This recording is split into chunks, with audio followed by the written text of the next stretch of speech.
పరిశుద్ధుడు అయిన మా ప్రియ పరలోకపు తండ్రి, నెహెమియా అప్పటి వరకు బాహ్యంగా పోరాటాలు ఎదుర్కొన్నాడు. ఆ పోరాటాలు ఎదుర్కొనే ప్రక్రియలో ప్రార్థన మీద ఆధారపడ్డాడు. పనిముట్టును అలాగే ఆయుధాన్ని చేపట్టి ధైర్యంగా ముందుకు సాగాడు. అనుకున్నది సాధిస్తున్న సమయంలో ఇంటర్నల్గా సమస్యలు వచ్చినాయి. యూదుల కుటుంబాల్లో సమస్యలు, యూదుల కుటుంబంలో ఉన్నటువంటి ఆర్థిక సమస్యలు, వారి కుమార్తెలు కుమారులు బానిసలుగా అప్పగించబడినటువంటి తీవ్రమైనటువంటి స్థితిలో వారు ఉన్నప్పుడు ఇక వారి వల్లగాక సమస్యలు తీర్చుకోలేక నెహెమియాతో చెప్పినట్టుగా, నాయనా నీ బైబిల్లో మేము చదివామయ్యా. నెహెమియా దానిని సీరియస్గా తీసుకున్నాడు. ఆ సమస్యను పరిష్కరించడానికి అడుగులు వేశాడు. అయ్యా, ఈరోజు మా సమస్యను కూడా సీరియస్గా తీసుకో అయ్యా.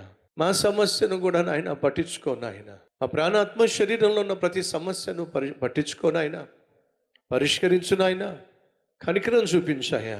ఒక క్షణం చాలు, నీకు మాట సెలవిస్తే చాలు, మా సమస్య తీరిపోతుందే, మా ఆరోగ్యం కుదుట పడుతుందే, మా శరీరం శక్తిని పొందుకుంటుందే, మా ఇంట్లో సమాధానం నాయనా ఆవరిస్తుందే, మా కుటుంబంలో ప్రేమ వికసిస్తుందే, శాంతి సమృద్ధిగా దొరుకుతుందే. ఒక్క మాట చెప్పయ్యా, యేసయ్యా నువ్వేగా మా దిక్కు, నువ్వేగా మా ప్రతి ఆపద నుండి విడిపించే మహా తండ్రివే.